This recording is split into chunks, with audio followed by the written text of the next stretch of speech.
outro fator é entender Toda experiência é esta. Fondation Jean Jaurès. Penser pour agir.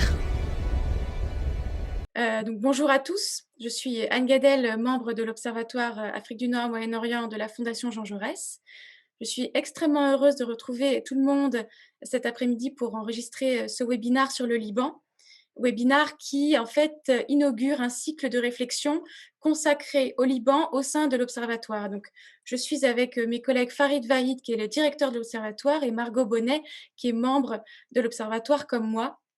Et nous avons vraiment le grand plaisir aujourd'hui d'animer une discussion avec Karim Emile Bitar et Samir Aïta sur la situation au Liban. Pour introduire un petit peu le propos, il n'aura échappé, j'espère, à personne que demain, Jean-Yves Le Drian se rend à Beyrouth, certainement pour reprendre le fil des visites françaises au Liban depuis le lancement de ce qu'on appelle l'initiative française. Et on peut s'attendre à ce qu'il y ait un changement de ton par rapport aux dernières visites, notamment parce que depuis, Paris a annoncé sa ferme volonté de prendre des sanctions contre certains dirigeants libanais. Donc c'est de tout cela et bien d'autres choses dont on va discuter aujourd'hui. Brièvement, je vais présenter nos intervenants. Donc nous avons Karim Emile Bitar, qui est directeur de l'Institut des sciences politiques de l'Université Saint-Joseph à Beyrouth, cofondateur et membre du comité de direction de Kulluna Irada, qui est une organisation civique pour la réforme politique au Liban.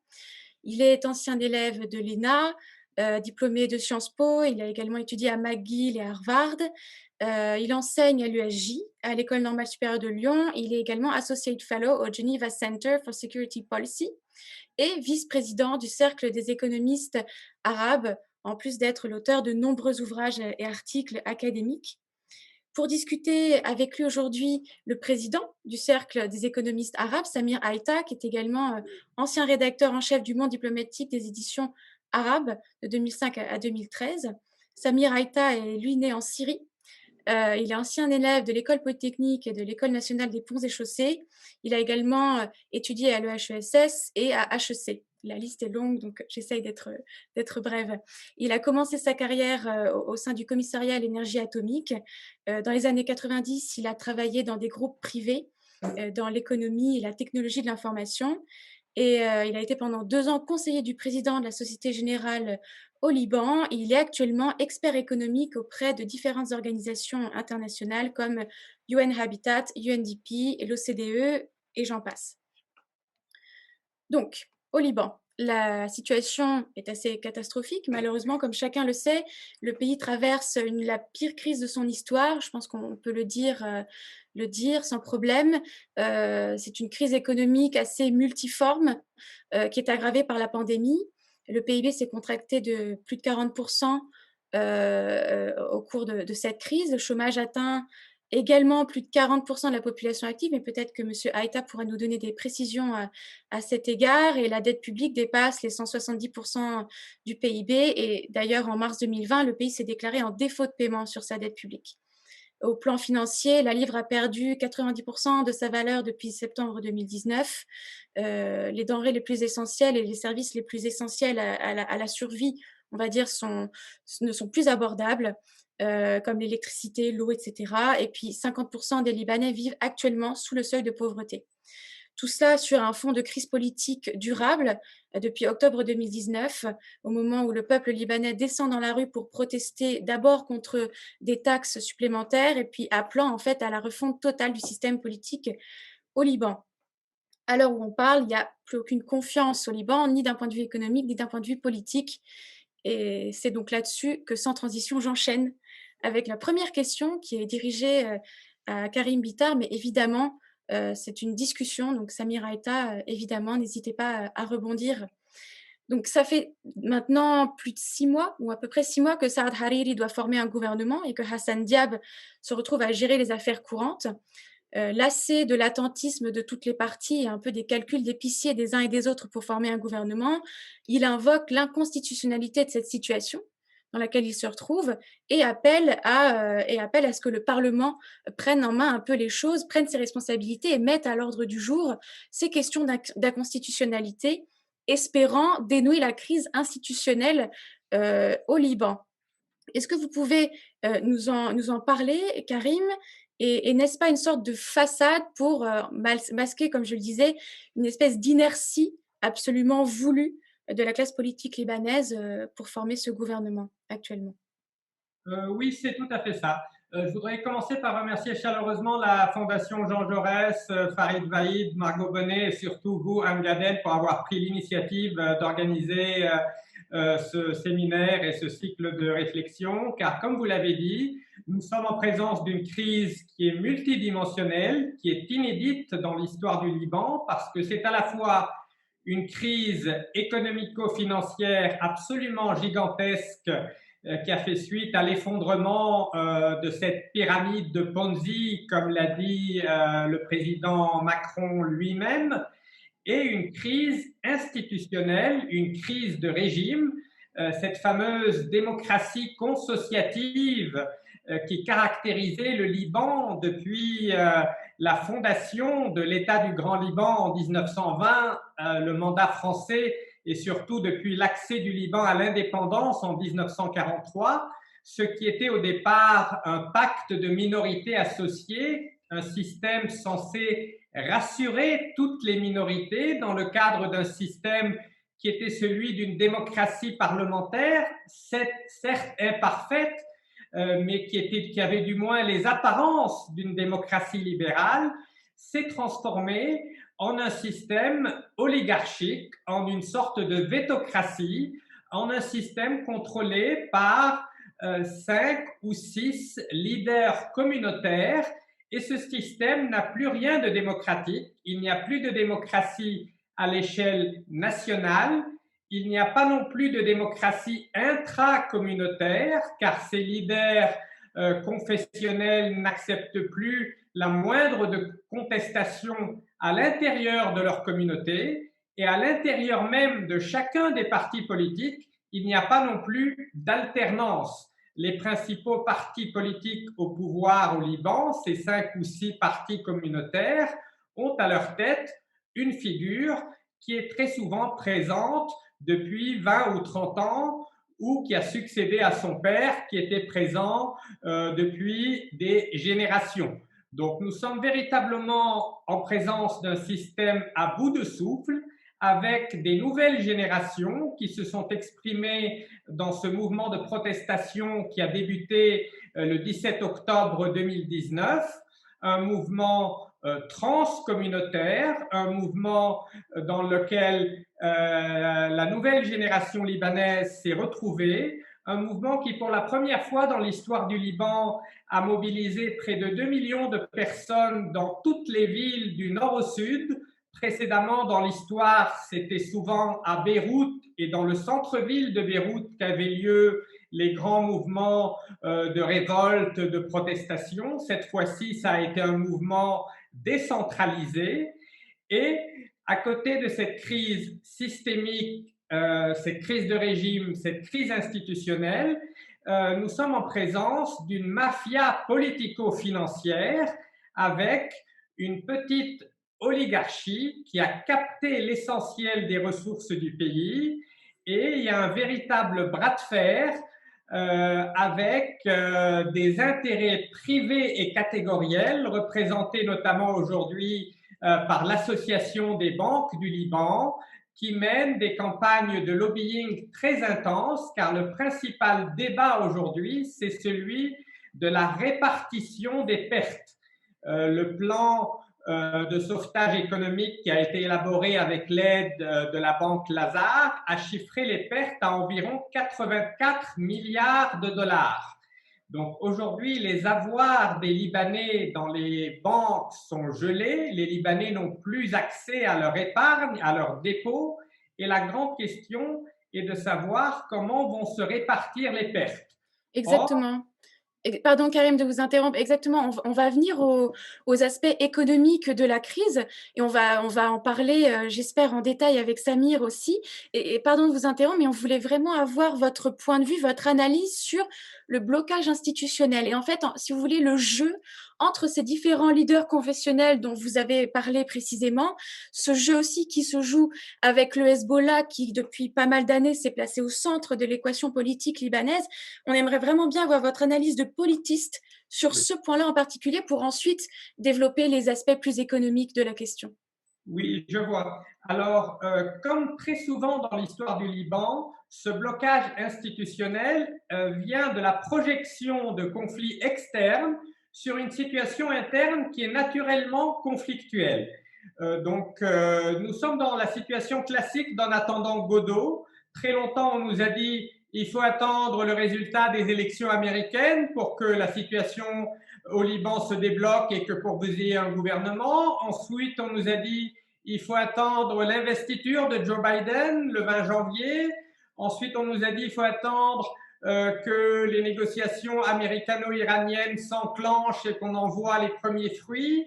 Aujourd'hui, on commence à nous dire il faut attendre les élections iraniennes du mois de juin. Donc la vérité, c'est qu'il y a quand même de vrais blocages libanais.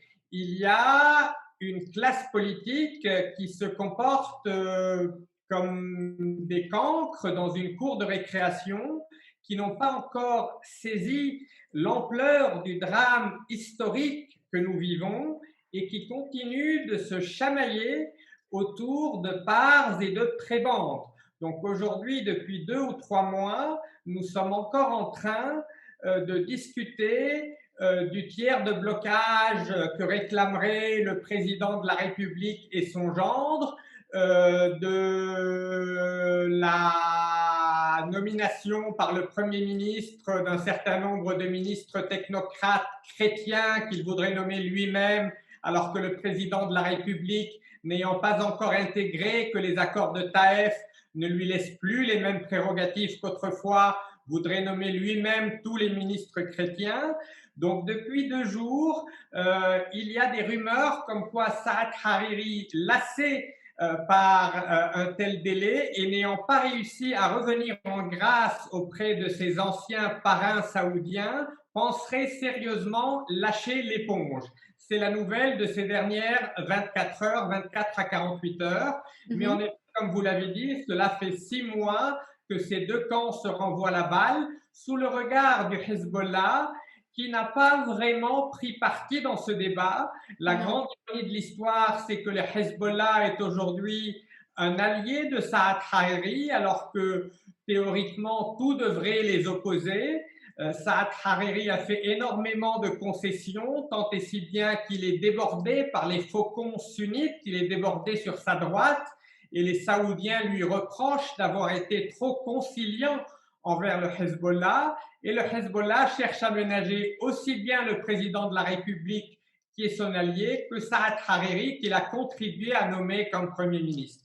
D'accord, vraiment, ça c'est intéressant parce que du coup, on verra bien ce que nous réservent les jours à venir, mais ça pourrait laisser la voie à la revitalisation du gouvernement Diab qui semblait être une option dans la tête au moins de Hassan Nasrallah. On verra ce qu'il en est. Et d'ailleurs, à ce sujet, j'aimerais bien entendre Samir Aïta, si vous souhaitez intervenir, avant de laisser la parole à Margot qui a une question plus précise. Je vous en prie, Samir. Oui, je voulais ajouter quelque chose. Je remercie Karim pour tous les aspects politiques dans le sens politicien intérieur et politique régionale. Moi, je voulais parler d'un autre aspect politique qui est les politiques publiques. Il y a, quand un pays tombe dans une crise aussi grave que celle du Liban, ce n'est pas la plus grande crise du Liban, c'est la plus grande crise économique vue mondialement, c'est plus que la Grèce, c'est plus que l'Argentine, etc., au point de vue des montants à la fois dette publique et argent disparu. Au niveau des politiques publiques, il y a 2 questions à se poser. La première, qui gère la chute? Qui a envie de gérer la chute? Qui est par essence quelque chose qui n'est pas très sympathique pour les gens. C'est-à-dire celui qui va gérer la descente aux enfers, il va se faire tirer par tout le monde. installer des systèmes de subventions dans un pays où tout est mafieux, machin, etc. On retrouve les produits subventionnés en Afrique et au Koweït. Ou qui, et la deuxième question, c'est qui gère la sortie de la crise, puisqu'il faut répartir les pertes entre les différentes catégories, puisqu'il y a des pertes dans le système. Je reviendrai là-dessus sur la nature de cette perte. Donc, il n'y a pas de puissance politique qui n'a envie ni de gérer la descente de crise, ni la sortie de la crise aujourd'hui. N'est capable, je dirais, il y a plein de choses qui se sont dites au Liban, y compris le plan français. Le plan français n'est pas suffisant pour venir dire comment on va répartir les pertes. Donc, on a l'impression que tout ça, c'est du cinéma. C'est-à-dire l'histoire que Hariri, machin, le tiers, etc. Parce que plus longtemps on reste dans la situation actuelle avec un gouvernement qui gère et qui ne gère pas, plus longtemps on efface une partie de la dette pour améliorer sa position au moment où on va aller négocier avec le FMI, parce qu'on va effacer une partie de la dette des gens, tous ceux qui ont besoin maintenant de changer, de sortir un peu d'argent parce qu'ils en ont besoin, perdent entre les 3/4 et les 9/10 de la valeur initiale de leur argent. Donc, ça s'efface du bilan des banques, ça s'efface des pertes de l'État, donc ça améliore la position quand on va renégocier. Mais même avec ça, c'est-à-dire même si vous imaginez qu'on reste 3 ans avec ça, ce n'est pas suffisant pour effacer les montants faramineux dont Karim a parlé. Il faudra répartir le reste des pertes. Et là aussi, il faudra du courage politique et, je dirais, une force politique très, très forte. Or, tous les acteurs politiques, Hezbollah, Hariri, Coran, Doron, etc., tous ces gens-là n'ont pas envie de faire parce qu'ils vont perdre auprès de leur propre communauté eux-mêmes. Chacun, parce que ces pertes-là vont être payées par leur propre clientèle. Donc, cet aspect politique publique est très important, à mon avis, pour aussi donner quelques éclairs. Effectivement, merci beaucoup Samir. C'est un point sur lequel on pourra revenir en détail sur l'aspect économique de la crise. Vous pointiez à juste titre la responsabilité des leaders politiques et on va dire confessionnels libanais qui font une espèce de course à l'attentisme, si on peut utiliser cette expression, et qui ne font en réalité que manager le risque. Parce que ce n'est dans l'intérêt d'absolument personne de scier la branche sur laquelle on est assis. Or, c'est précisément le cas au Liban. Et ça me permet de passer la parole à Margot, qui a justement une question qui porte là-dessus. Je t'en prie, Margot. Merci beaucoup, Anne. Merci pour vos éclairages. Effectivement, face à cette attitude très attentiste et de déresponsabilisation par rapport à ce qui se passe actuellement au Liban, c'est une attitude qui contraste énormément avec le premier bilan de la Saoura qu'on a pu observer au Liban, qui a quand même exprimé un rejet irréversible de la classe, envers la classe politique et une convergence de leurs intérêts comme fondement de leur alliance stratégique. On a assisté aussi à des scènes quasi inédites d'insultes, de lynchage dans la rue, de prise à partie dans les restaurants, ce qui semblait assez inédit aussi dans l'histoire du Liban d'un point de vue politique. Et donc, je voulais savoir s'il y avait de la part des classes dirigeantes une prise de conscience et quelle serait leur stratégie pour reconquérir leur base politique et garder leur légitimité pour la suite dans les prochains mois, mais même dans les prochaines années, et leur place dans l'arène politique. Oui, alors cela en effet est très intéressant parce qu'on a assisté dans une première phase après le déclenchement de la révolution à une sorte d'euphorie, de libération de la parole. Il y avait quelque chose d'assez cathartique. En effet, il y avait une ambiance quelque peu festive dans les rues de Beyrouth. On chantait au bas des églises, au bas des mosquées. Il y avait des fraternisations entre toutes les communautés. Et ces insultes dont vous parliez à l'encontre des leaders politiques, c'était en partie cathartique, c'était en partie aussi, ça permettait de démolir quelque chose de très ancré dans cette partie du monde, c'est le culte de l'homme fort, c'est ce halo qui entourait en permanence les hommes politiques, et ça permettait un peu de briser cette aura qu'ils avaient auprès de leurs propres partisans. Donc, c'était un phénomène, à mes yeux, plutôt positif. Mais très vite, comme dans toutes les révolutions, la contre-révolution s'est enclenchée quasiment au lendemain du 17 octobre. Et la contre-révolution a pris différentes formes. On a misé sur un phénomène qui a fini par advenir, le phénomène de lassitude révolutionnaire, parce qu'au bout de 2, 3 mois, 4 mois, les gens ont fini par devoir revenir à leurs occupations. Ils ont été pris à la gorge par la crise économique et financière. Puis est venu un immense cadeau pour la classe et le régime politique, qui était la pandémie de coronavirus, qui a fait office en quelque sorte de virus contre-révolutionnaire.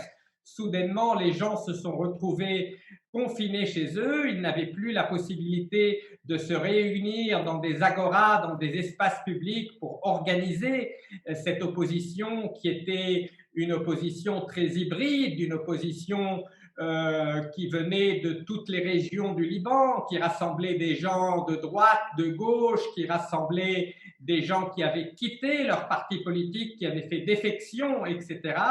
Et il aurait fallu un certain temps pour que cette opposition, qui était dans une phase de défoulement, puisse passer à l'action constructive. Donc la contre-révolution a misé sur la crise sociale et économique, a profité de la pandémie de coronavirus et ensuite a joué sur l'hyperinflation et la pauvreté galopante pour espérer que leur base traditionnelle puisse revenir vers elles, car aujourd'hui, entretenir des réseaux clientélistes est devenu, c'est triste à dire, beaucoup moins cher que ce ne l'était il y a 4 ans. Lors des élections de 2019, vous pouviez acheter des allégeances pour, disons, 300, 400 euros. Aujourd'hui, compte tenu de la paupérisation croissante de la population libanaise, il suffit d'un carton alimentaire comme en distribue la plupart des partis politiques, un carton avec des pâtes, du riz, une bouteille d'huile d'olive, etc., ou de faire vacciner quelques personnes dans votre circonscription pour gagner les faveurs d'une famille tout entière. Donc, le coût en quelque sorte d'acquisition ou de maintien de cette clientèle électorale est devenu encore plus réduit, car il y a, Anne l'a dit au tout début, un véritable appauvrissement. La Banque mondiale a des chiffres très alarmants, notamment dans des villes comme Tripoli au nord du Liban. Le taux de pauvreté et surtout le taux d'extrême pauvreté est en train de battre des records.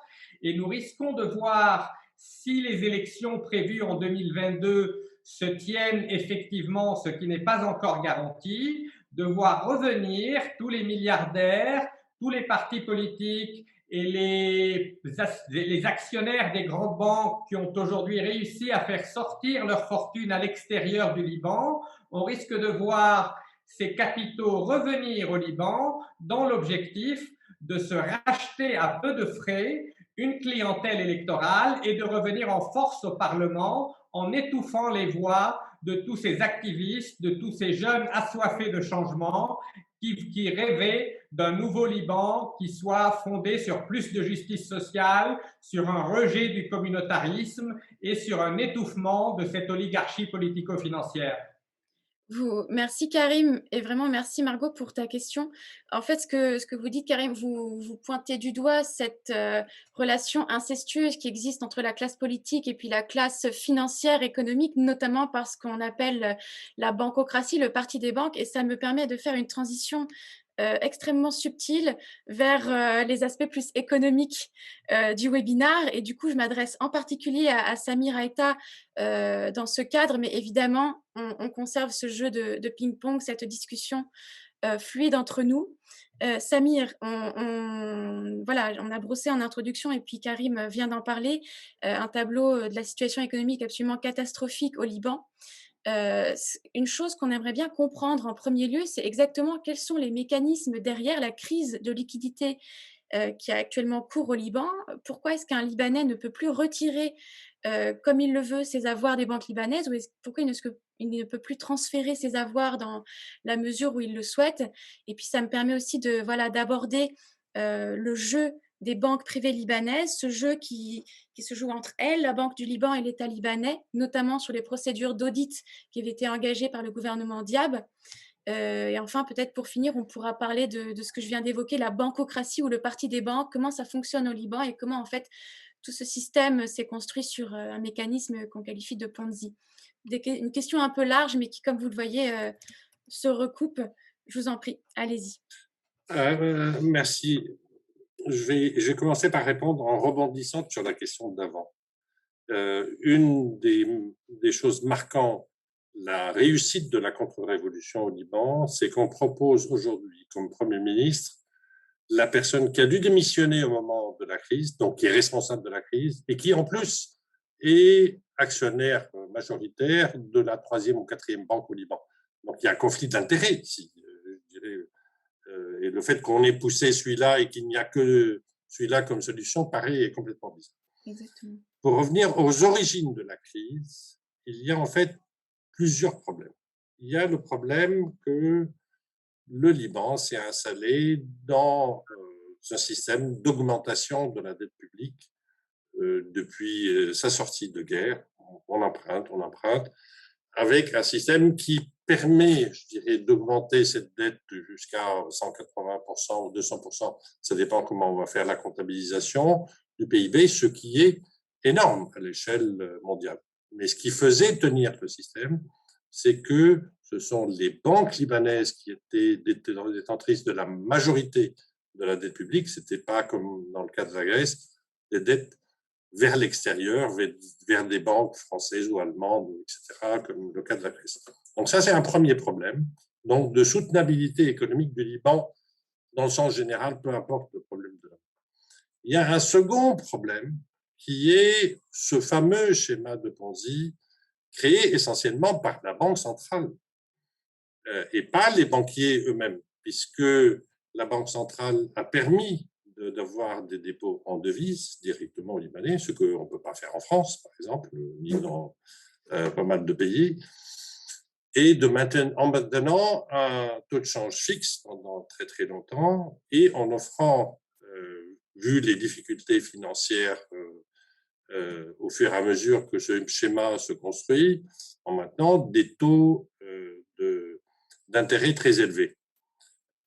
Un schéma de Ponzi, c'est quoi? Un schéma de Ponzi, c'est quelqu'un à qui on prête de l'argent et qui paye les intérêts des premiers dépositaires avec les nouveaux dépositaires. Donc, au bout d'un moment, à part créer de la monnaie s'il n'y a pas de projet, le système éclate parce qu'on ne peut pas repayer les intérêts de tout le monde. Or, le Liban a fait ça et la Banque centrale a fait ça. Moi, j'ai écrit un article en 2002 en disant que ça va exploser. Charmel Naas, mon copain de promo, a écrit depuis 10 ans, puisqu'il est acteur politique au Liban depuis 10 ans, que ça va exploser. Bon, et ce système a fini par exploser. À la limite, c'est pas la Suisse et la France il faut y avoir un procès contre Riyad Salamé, mais ce sont les États-Unis, parce qu'il a créé des dollars fictifs. Aujourd'hui, la situation est telle que ces dollars intérêts créés n'ont pas de correspondant. Il n'y a pas quelque chose qui amène à les faire. Donc, c'est facile d'évaluer une monnaie pour faire effacer une dette, parce que ça réduit. Mais le problème, c'est que la plupart de la dette, ou des avoirs des banques, est enregistrée en dollars. Ils sont devenus comme ils devaient l'être, à cause du schéma de Ponzi, des dollars fictifs. D'ailleurs, les Libanais ont trouvé un nom sympathique, ils les appellent les lollars, avec un L, et qui aujourd'hui, si vous allez chez un banquier en disant « je veux mes dollars », il vous dit « mais je ne les ai pas ». De toute façon, ils n'existent pas, ces banques. Et c'est ça qu'il faut effacer. Et normalement, dans un système où il y a un état de droit complet, n'importe quel dépositaire, puisque la banque a signé avec lui un contrat en disant « je vous rends votre dépôt quand je n'ai besoin », comme il ne rend pas son dépôt, un juge doit déclarer la banque en cessation de paiement. Or, la coalition des banques s'est arrangée avec l'accord des politiques et avec l'accord de la justice qu'on ne fait pas faillite des banques. Alors, ça, c'est bien sûr, c'est mauvais. Et donc, qui est-ce qui paye? Celui qui paye aujourd'hui, c'est le déposant, qui ne peut pas retirer qu'un petit montant. Bon, il y a des gens qui ont tiré quand même un peu de sous, mais ça peut pas, juste au début de la crise, mais ça ne peut pas durer longtemps. Et aujourd'hui, les gens sont limités à, je sais pas moi, suivant des dépôts, à $500 ou 1 500 $ par mois, ce qui a des taux, c'est-à-dire on les convertit en livres libanaises à des taux un tiers du taux de marché libre. Alors, ils appellent ça un marché noir, mais c'est le marché libre, c'est le marché qui a toujours existé. Donc, c'est là où donc, la personne perd, puisqu'elle récupère un tiers de son argent, et la banque gagne, et l'État gagne, puisqu'on efface du bilan des banques les 2 tiers qu'on ne paye pas, qui sont disparus. Donc, alors ce montage des banques est fait sans aucune légalité. Alors, on parle de loi qui va faire du capital contrôle pour améliorer les choses, etc. Mais ce système est à la faveur de tout le monde pour, je dirais, tirer je dirais par exemple le plan français, il ne parle pas de ça. Et il ne critique pas ça. Il ne parle pas de répartition des pertes. Et aujourd'hui, tout le monde est occupé par les scandales financiers autour de Riyad Salamé, bien sûr.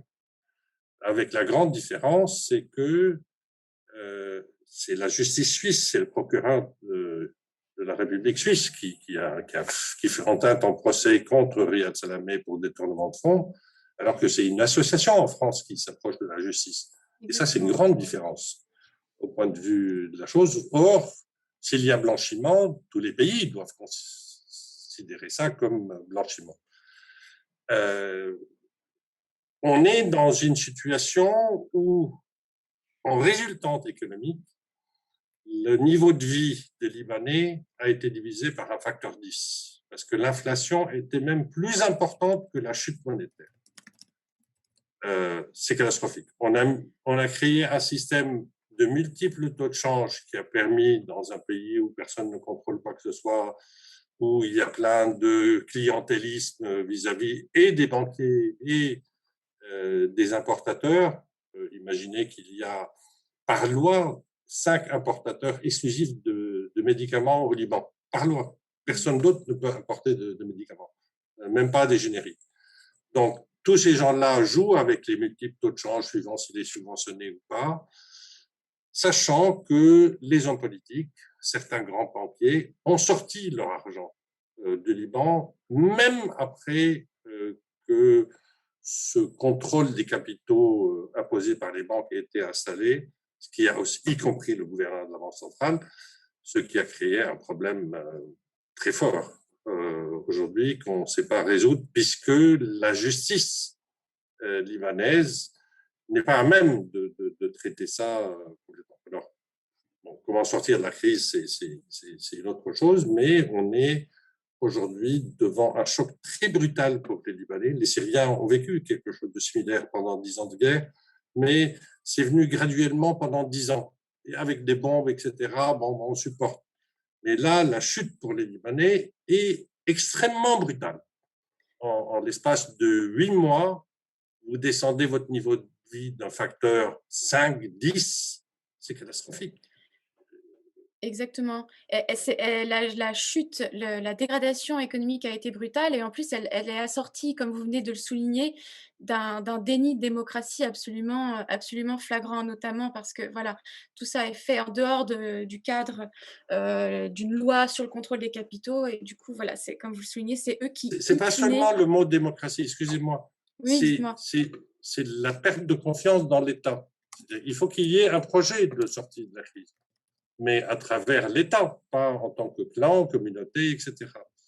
Et là, si la justice est corrompue, si les ministères sont corrompus, si les politiciens sont corrompus, si l'étranger soutient telle ou telle faction politique, ou même toutes les factions politiques ensemble, comme a fait M. Macron quand il les a tous réunis en disant vous allez trouver une solution, mais il les a mis en avant alors qu'ils avaient perdu beaucoup de crédibilité dans la rue. Pourquoi il a fait ça? Je ne comprends pas. Exactement, c'est ce qui était très très fortement reproché à l'initiative française. Et d'ailleurs, avant de peut-être nous pencher un peu plus sur les aspects internationaux, je voulais laisser la parole à Margot, simplement pour dire, on a vu au sortir de la guerre civile au Liban, il y avait vraiment un fort accent mis sur le développement du secteur financier et les investissements immobiliers au détriment de certains secteurs productifs, notamment l'agriculture et l'industrie, ce qui fait que maintenant le Liban est dépendant à près de 80% de sa consommation des importations, ce qui le rend extrêmement fragile et dépendant de l'extérieur, bien sûr. Mais Margot avait une question qui portait plus précisément sur la microéconomie, c'est-à-dire l'état psychologique des Libanais. Je laisse Margot poser sa question parce qu'elle est vraiment très intéressante. Je t'en prie. Monsieur Bittard, je crois que vous vouliez intervenir. Je voulais juste rajouter un point auquel Samir a fait allusion. C'est le fait que le gouverneur de la Banque centrale se retrouve aujourd'hui poursuivi, les taux se resserrent. En France, le parquet national financier a été saisi par des associations. En Suisse, le procureur général a lui-même proposé son aide à la justice libanaise. Mais la justice libanaise, à ce stade, ne s'est pas encore mobilisée. Il y a un véritable problème au Liban et l'une des pierres angulaires de la reconstruction libanaise sera l'indépendance de la justice. Et un autre problème fondamental dont a parlé Anne tout à l'heure, c'est celui des relations incestueuses entre la classe politique et la banque et les milieux financiers. Parce que le gouverneur de la Banque centrale a monté sa pyramide de Ponzi. Les actionnaires des principales banques, ils peuvent dire qu'ils ont défendu leur beefsteak, ils ont prêté à un État dont ils savaient pertinemment qu'ils n'étaient pas capables de rembourser leurs dettes. Mais à mes yeux, ceux qui ont joué le rôle le plus pernicieux, le plus nuisible, ce sont les membres de la commission des finances du Parlement libanais. Nous avons là un groupe de députés issus de tous les blocs parlementaires sans exception.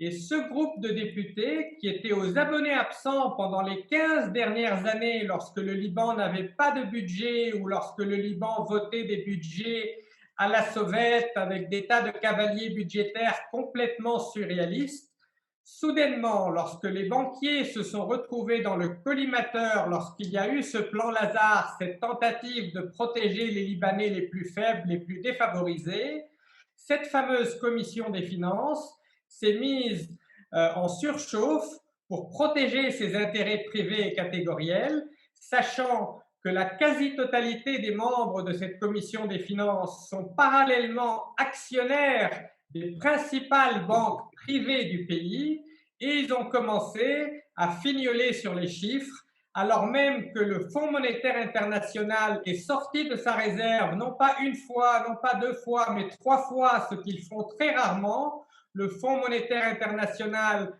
a confirmé les chiffres du gouvernement Diab et de la banque Lazare, et pourtant, cette commission des finances a noyé le poisson, a fait perdre au pays une année entière, et pendant toute cette année, il y a eu cet écroulement de la livre libanaise qui a fait assumer grosso modo à la population tout entière les pertes qui auraient dû être celles d'une toute petite minorité qui avait préalablement profité des taux d'intérêt anormalement élevés. Donc nous sommes dans un pays qui privatise les profits et qui socialise les pertes, et c'est ça qui est dramatique. Nous sommes véritablement, comme vous l'avez dit, dans une bancocratie, et ces relations incestueuses entre la finance et la politique remonte à 1943. Ce n'est pas quelque chose qui date des 3 ou 4 dernières années. Ça s'est bien évidemment aggravé dans les années 90, mais ça a toujours été le cas, car le Liban est fondé sur cette idéologie du laisser-faire, laisser-passer, qui avait peut-être une certaine logique dans les années 40, 50, où il fallait attirer les capitaux alors que les pays arabes étaient régis par des régimes autoritaires, mais qui ne fait plus sens aujourd'hui, alors où il y a un minimum d'exigence, de justice sociale et d'équilibre économique pour assurer justement une croissance et un équilibre et une économie qui ne soit plus exclusivement axée sur le tourisme et l'immobilier et la spéculation. Merci beaucoup, Karim. Margot, je te laisse poser ta question et ça nous laissera un petit peu de temps avant la fin du webinaire pour poser une question sur les aspects internationaux. Et là, je laisserai la parole à Farid. Et pour conclure, on va parler de la constitution, de l'organisation de l'opposition libanaise. Je t'en prie, Margot. Très rapidement, c'est vrai qu'en parlant avec surtout la jeunesse libanaise, qui ressort le plus, c'est l'état psychologique et de détresse actuel au Liban, qui semble aussi pousser les derniers jeunes éduqués qui voulaient rester de plus en plus vers l'étranger, et un petit peu une nouvelle énième fuite des cerveaux, comme on dit généralement. Et du coup, je voulais savoir quel serait le rôle de la diaspora dans le sauvetage économique, comme c'est le cas parfois dans certains pays dans le monde, et sachant que du coup cette diaspora est peut-être la plus à même d'agir en agent économique rationnel, qui prend des risques en entreprenant, investissant et en étant une force de travail productive.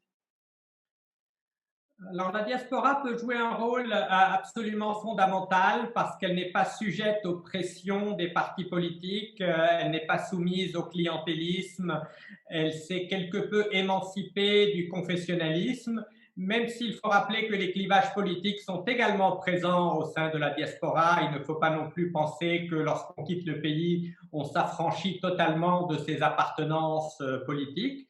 La diaspora a énormément soutenu le Liban jusqu'à ces 2-3 dernières années. L'envoi de sommes, les fameuses remittances, montaient jusqu'à 9 milliards de dollars certaines années. Mais ce qui m'angoisse le plus, c'est que les rangs de la diaspora ne grossissent beaucoup trop. Je vois quotidiennement parmi mes étudiants un nombre véritablement significatif de jeunes qui souhaitent quitter le pays. Et si ce n'était le fait que les avoirs de leurs parents sont confisqués par les banques, et si ce n'était la pandémie qui rend le fait de trouver des emplois à Paris, à Londres ou à New York beaucoup plus difficile qu'autrefois, on aurait eu une vague d'émigration aussi forte que celle des années 89-90 qui avait battu des records. À l'époque, près d'un tiers de la population libanaise avait quitté le pays. 960 000 Libanais avaient quitté le Liban sur une population qui, à l'époque, ne dépassait pas les 3 500 000. Donc, il ne faut pas trop miser non plus sur la diaspora, car il ne faudrait pas que le Liban devienne un État où il y aurait 2% de rentiers et 70% de personnes totalement paupérisées, avec une classe moyenne qui aurait totalement disparu. Il ne peut pas y avoir de démocratie sans classe moyenne. Et aujourd'hui, l'une de mes plus grandes hantises, c'est que je vois ces classes moyennes libanaises en train de complètement disparaître sous nos yeux. Merci, Karim. Samir, je voulais rajouter deux petits éclaircissements. L'histoire de l'immigration des Libanais et du rôle de la diaspora, c'était une fonction du Liban, à la limite, dès avant la guerre civile. 50% des universitaires libanais émigraient à l'étranger. Donc, le pays payé socialement d'ailleurs, puisque ce n'est pas un enseignement public. Pour la plupart, c'est des universités assez chères, comme Saint-Joseph, comme l'université américaine, etc., aussi chères qu'aux États-Unis. Ces gens étaient formés par leurs parents, donc pour émigrer et pour après envoyer de l'argent dans leur pays. Ça, c'était fonctionnel, c'est structurel dans le système.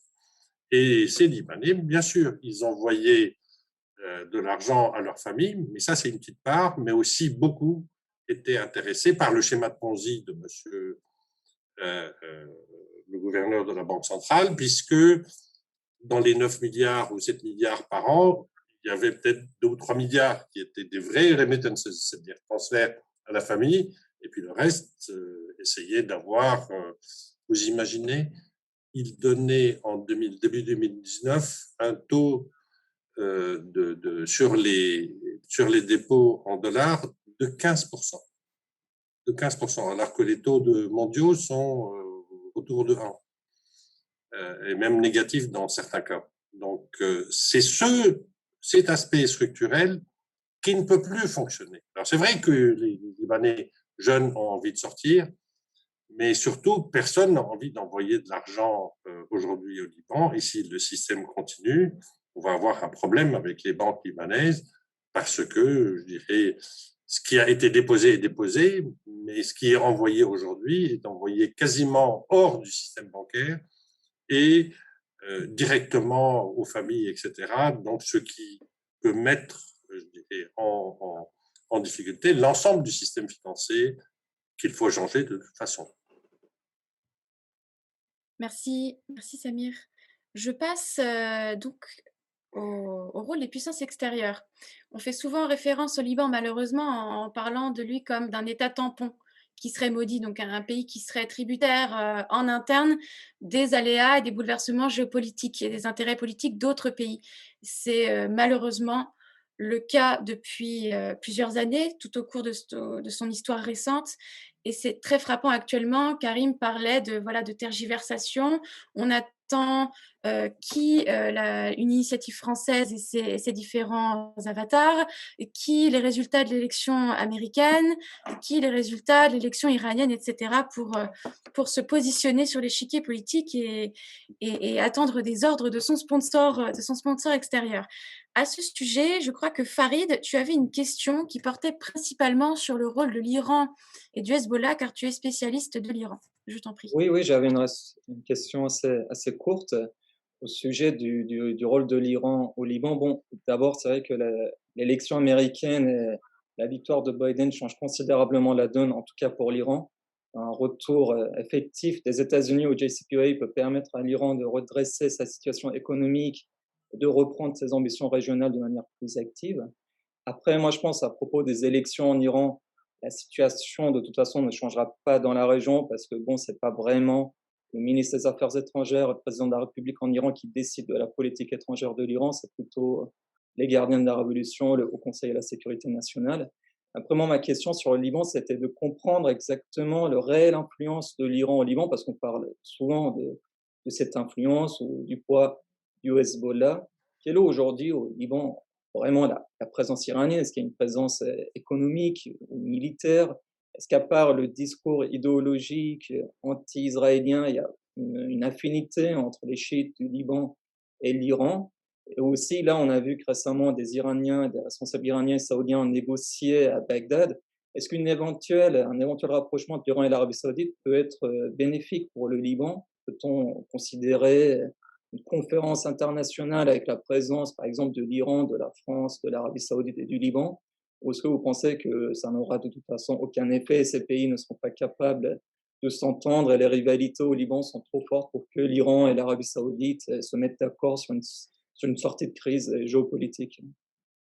Alors, je pense qu'un rapprochement irano-saoudien contribuerait certainement à un apaisement des tensions au Liban.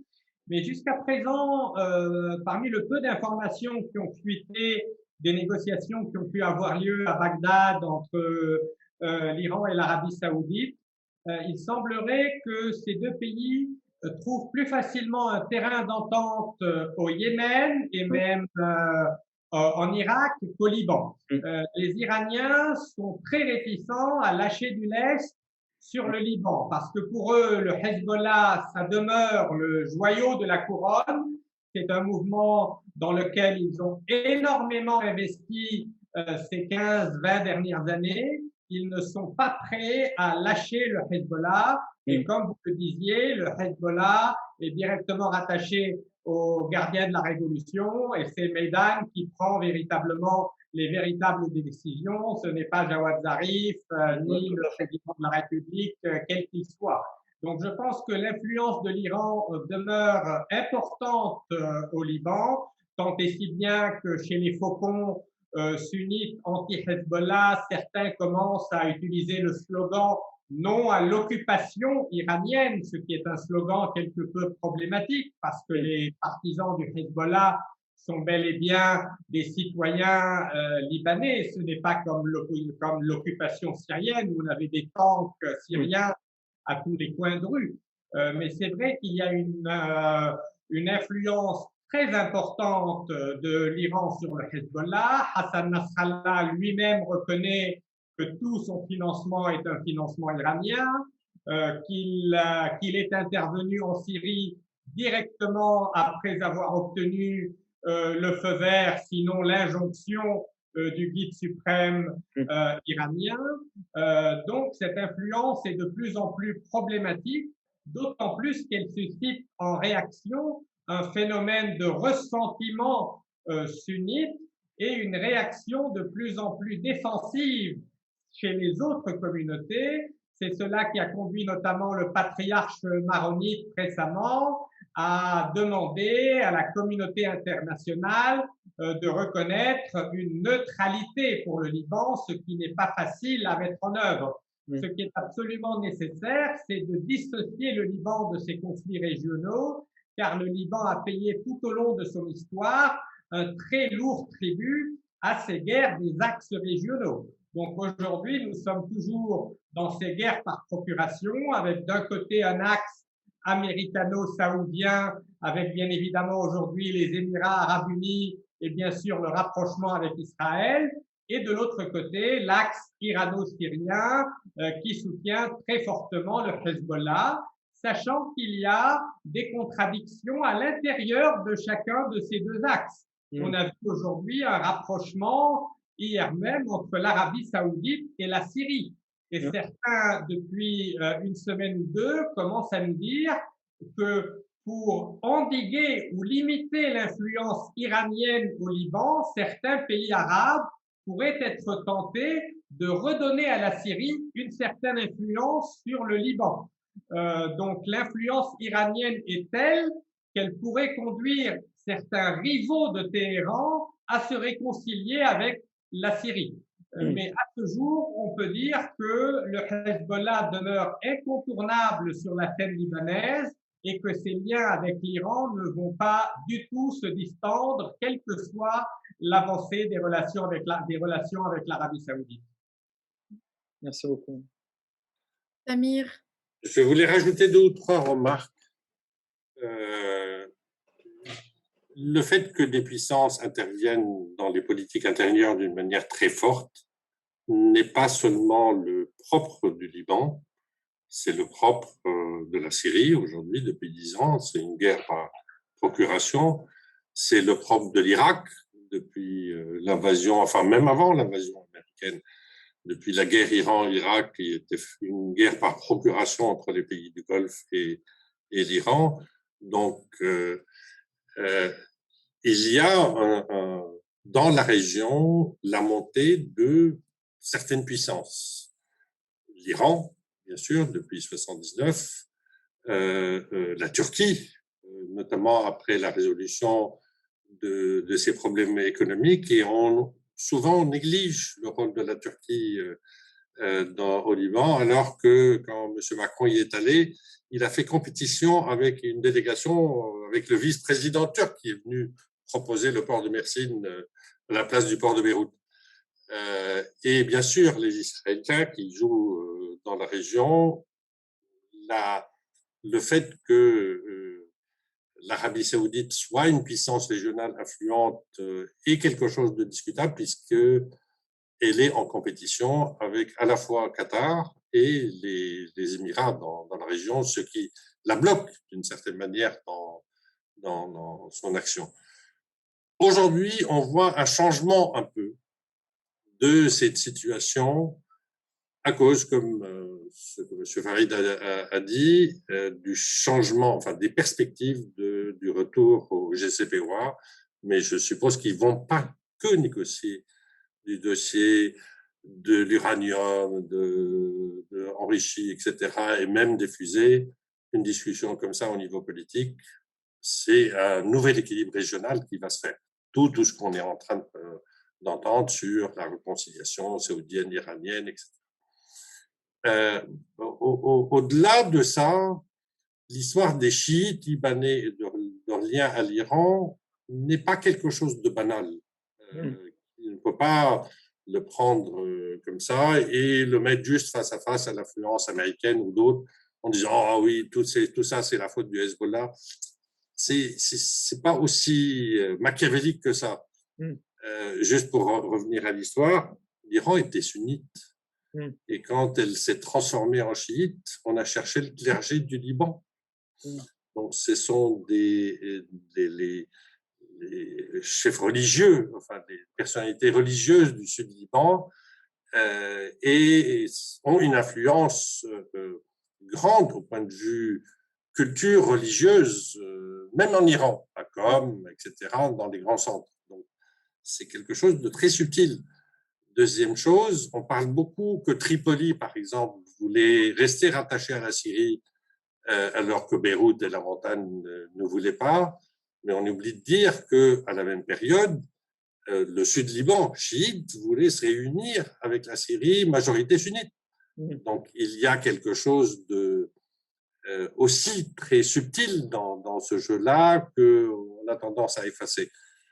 Comme les premières interventions du Hezbollah en Syrie, bon, on peut dire que c'est mauvais, mais au-delà de ça, son argument à lui, c'est que dans la région de Homs, en Syrie, là où les premières batailles confessionnelles sont faites, il y a 40 villages à l'intérieur du territoire syrien où toute la population est de nationalité libanaise. Ce qu'ils voulaient faire. Donc eux, je dirais leur argument, c'est on est allé défendre les Libanais chiites en Syrie. Donc bon, on rentre dans quelque chose qui, du point de vue argumentaire dans la région, donne tort à tout le monde et donne raison à tout le monde aussi. Il faut sortir de ça. La seule manière de sortir de ça, c'est comme pour la crise financière, c'est qu'il y ait un État au Liban, qu'il arrive à gérer les communautés comme des fêtes et gérer les communautés d'une manière comme un État gère les communautés. La France, quand il y a eu la Révolution française, vous avez parlé de révolution au Liban, des Souad, des Saouras, machin, etc. La Révolution a perdu. La Révolution en France, une des grandes conséquences, parce qu'elle avait besoin d'argent, hein, parce que c'est effondré financièrement, elle a nationalisé les biens de l'Église. Qui sont les plus gros propriétaires terriens et fonciers au Liban? Ce sont les communautés religieuses, des maronites, des chiites, des sunnites, des machins, etc. Or, on n'ose pas toucher à ça. Je vois Karim qui rigole, mais bon, ou on fait un État laïque, ou on fait des communautés. Bon. Voilà, j'ai fini. Merci Samir. En parlant, vous parlez de la nécessité d'un État réel, existant, solide au Liban pour gérer cette situation, et vous avez mentionné la Thawra. Ça me permet de faire une transition parfaite vers la dernière question. On a un petit peu dépassé l'heure, mais on prend quelques minutes pour quand même parler de ce sujet extrêmement important, et je vais laisser la parole à Margot pour parler de l'état actuel de l'opposition post-Thawra. Merci Anne. C'est vrai qu'en tant que cofondateur et membre du board de Kuluna Irada pour l'un et observateur engagé des événements au Liban pour l'autre, votre avis nous intéresse beaucoup sur votre analyse sur l'état des mouvements post-Saoura et quel yon, mais du coup quelle figure émergente aujourd'hui et ses enjeux, ses blocages. On a évidemment en tête l'échéance, si elle arrive, des élections législatives l'année prochaine. Est-ce que c'est une échéance tenable pour ces mouvements dans leur structuration actuelle? Et on a noté aussi l'appel lancé en avril dernier des 16 mouvements. Est-ce que c'est un premier pas vers cette structuration? Oui, alors là-dessus, il y a quelques bonnes nouvelles. Lorsque le président Macron était venu à Beyrouth juste après l'explosion du port de Beyrouth, il avait réuni quelques figures de la société civile libanaise et c'était à la résidence des Pins juste après qu'il ait passé un savon aux leaders politiques traditionnels, aussi leaders communautaires. Donc juste après, il est passé dans l'autre salon et je faisais partie d'un petit groupe issu de ces mouvements révolutionnaires. Et il nous a dit très clairement, pour que vous soyez crédible, j'ai beaucoup de sympathie pour vous, mais vous êtes un peu trop éparpillés. Vous êtes énormément de groupuscules. Il faut très rapidement que vous vous mettiez en ordre de marche, que vous vous rassembliez sous une sorte de barrière, de bannière, que vous unifiez vos forces, parce que moi, en tant que président étranger, je ne suis pas en mesure de dire qui est légitime et qui ne l'est pas. Ces gens-là, je sais parfaitement ce dont ils sont responsables, ces gens-là que j'ai rencontrés dans l'autre salle, mais ils ont quand même été élus il y a 2 ans. Avec vous, je comprends tout à fait, on se comprend, on parle le même langage, je sais que vous représentez une grande partie de la jeunesse libanaise, mais il est important que vous unifiez vos forces. Donc à l'époque, il y avait en effet une cinquantaine de groupuscules qui avaient émané de cette révolution.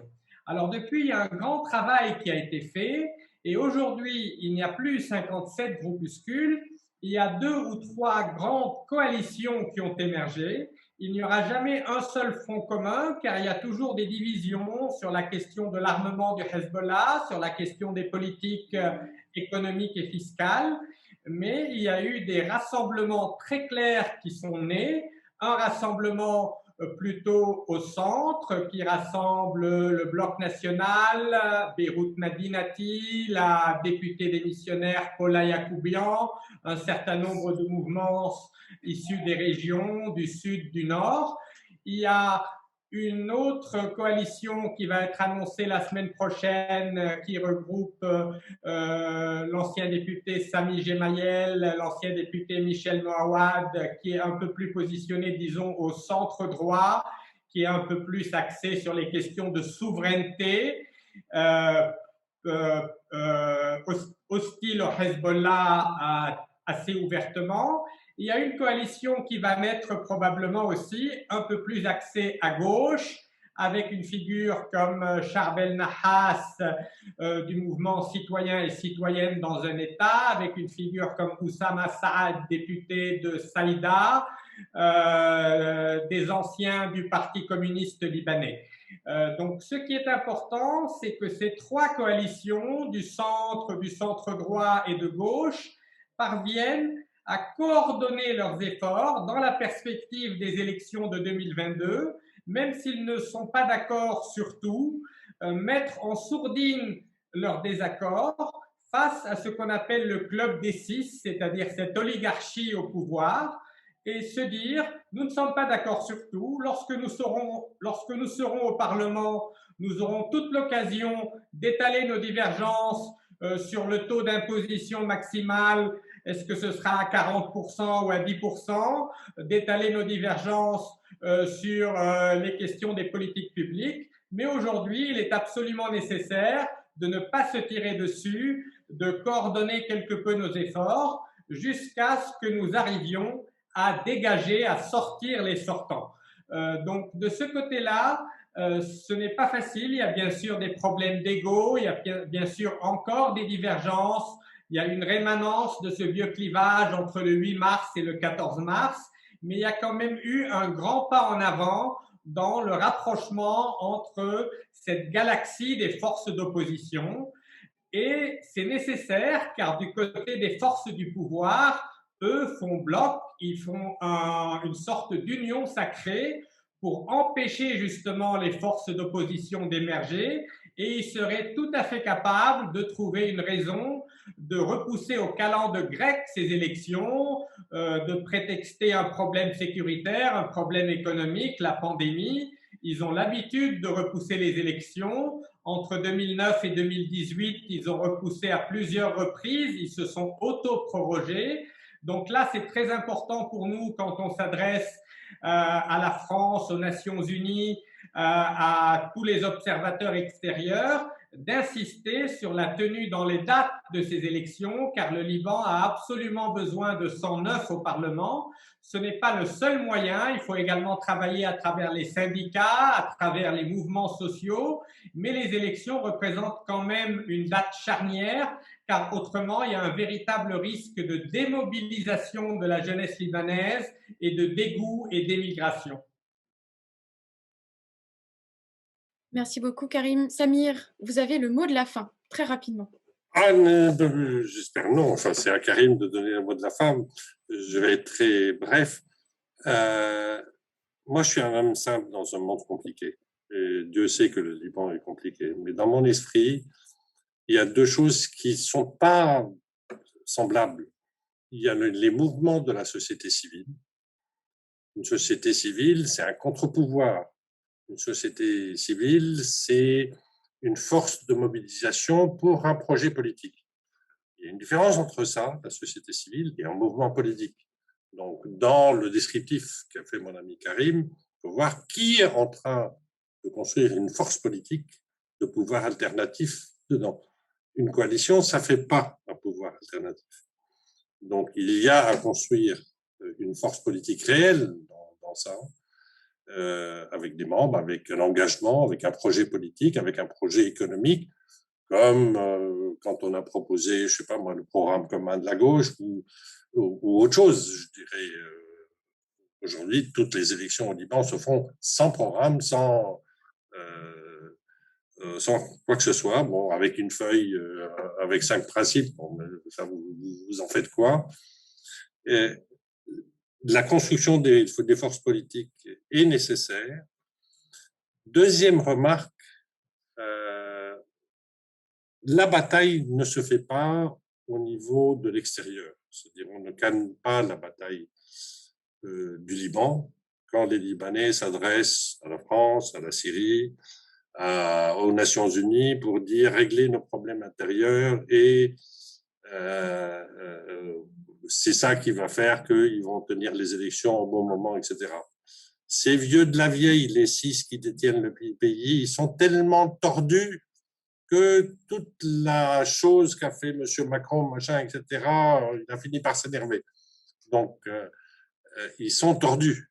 Et la bataille se fait à l'intérieur du Liban avec les Libanais construisant des forces politiques, mobilisant la société civile pour le Liban, pour un Liban où il y a un État, pour un Liban plus juste, pour un Liban où les gens acceptent la répartition des pertes, acceptent que contre les choses qu'on a perdues, on va gagner quelque chose, on va construire pour les jeunes un Liban meilleur,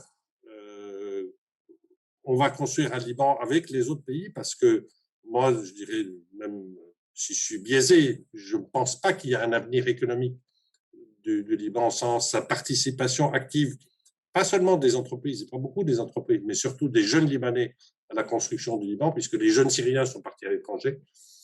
Je blague, mais pas trop. La région, la construction du Liban fait partie d'un projet plus global de reconstruction et de la Syrie et de l'Irak à moyen terme. Parce que ces pays se ressemblent, parce que ces pays sont multiconfessionnels, parce que ces pays ont été cassés par des problématiques de lutte de puissance globale ou régionale, et que ces pays méritent, vu l'histoire qu'ils ont conservée pendant des milliers d'années, ce qu'on ne retrouve pas dans beaucoup de pays, y compris la France, méritent, je dirais, un avenir pour les jeunes meilleur que ce qu'ils vivent aujourd'hui. Merci beaucoup, Samir. Karim, donc en fait, c'est vous qui aurez le mot de la fin, très très rapidement. Je vous en prie. Je rejoins tout à fait, Samir, sur l'importance de la mobilisation des Libanais, sur cette distinction à faire entre société civile et partis politiques. Mais je pense néanmoins que les Libanais sont arrivés à un stade où ils ne peuvent pas s'en sortir tout seuls.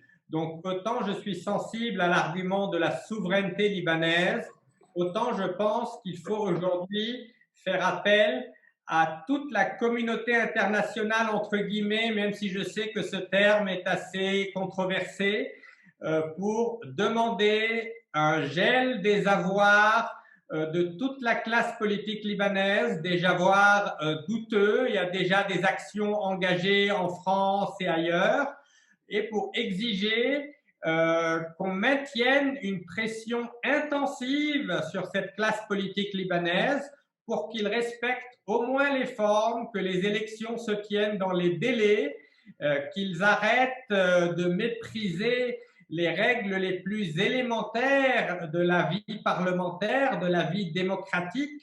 Autrement dit, nous nous retrouverons dans 10, 20, 30 ans avec une perpétuation, une reproduction à l'infini de ce système.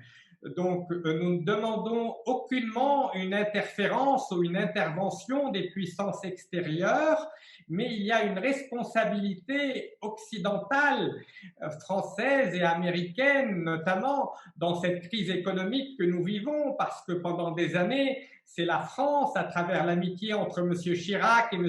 Hariri, qui organisait des conférences. Et Paris 1, Paris 2, Paris 3. Voilà, Paris 1, Paris 2, Paris 3, et qui donnait des milliards au Liban qui ont été utiles au maintien au pouvoir de cette classe politique corrompue, au lieu de permettre des plans de restructuration et des plans de réformes sectorielles et de réformes structurelles. Donc aujourd'hui que la France a changé d'approche, il est absolument nécessaire d'exiger une poursuite lorsqu'il y a des éléments concrets impliquant le gouverneur de la Banque centrale ou d'autres hommes politiques corrompus, et de mettre la pression pour qu'au moins on puisse avoir des élections en temps et heure et qu'il n'y ait plus cette impunité. Le Liban a absolument besoin d'un nouveau système politique, d'une indépendance de la justice et d'une nouvelle classe politique.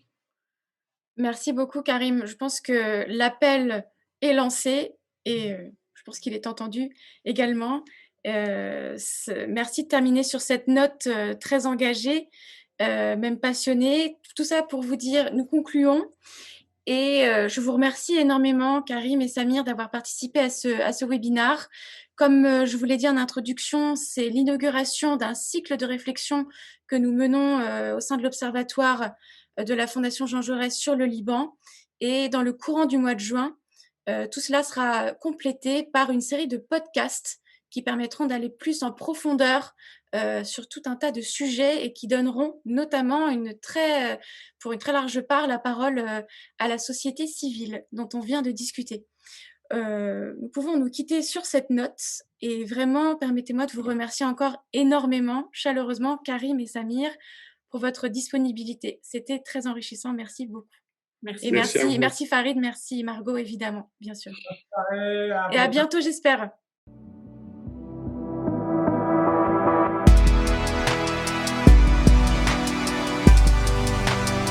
Fondation Jean Jaurès. Penser pour agir.